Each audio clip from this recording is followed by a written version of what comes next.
WhatsApp Rifatuzzaman. K M Rifatuzzaman হচ্ছে আমাদের চট্টগ্রাম চ্যালেঞ্জার্সের ওনার। আমি তাকে বলবো ভাই, ভাই বলবো না সম্বন্ধে বলবো বুঝতেছি না। ভাইয়া তুমি কি যে এই বিসিবি বোর্ডের এই পাবলিকের মতো কি শুকনা মুকনা খাও নাকি?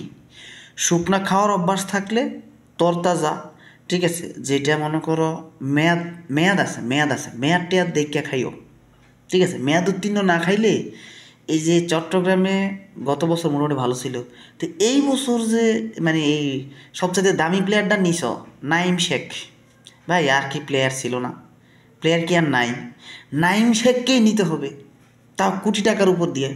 আর চট্টগ্রামের যে একটা অভ্যাস আছে, আমার বিভাগ হলে কী হয়েছে, চট্টগ্রামের যে ওনার কিন্তু একটা সমস্যা আছে। সেই সমস্যাটা হলো যে এই আপনাকে দলে ভিড়াবে ভালো ভালো, মানে ভালো কোনো প্লেয়ার তো নেয় না। যাই হোক, এই যে আমি তো টেনশনে আছি, অনেকে কিন্তু এটা নিয়ে সন্দেহ নাইম শেখ যে 1,10,00,000 টাকা আপনার করছে, নিলামে উঠছে, 10 লাখ টাকা পায় নাকি সেইটা নিয়ে সন্দেহ মানুষের, পাবলিকের, ক্রিকেট ভক্তদের। কারণ হলো চট্টগ্রামেও এই পর্যন্ত অনেকেই ব্লেম দিছে, তাই ঠিক আছে।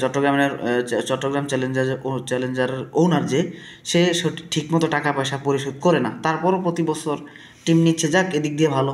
কোনো বছর এমন কোনো নাই যে সে অ্যাটেন্ড করে নাই।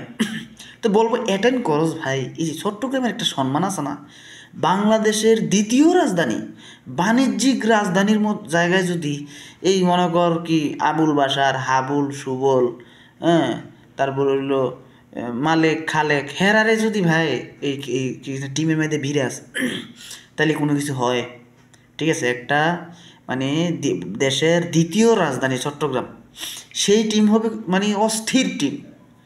সেই জায়গায় নাইম শেখকে নিয়ে হারাহারি, মানে নাইম শেখকে নিতেই হইবে নাকি?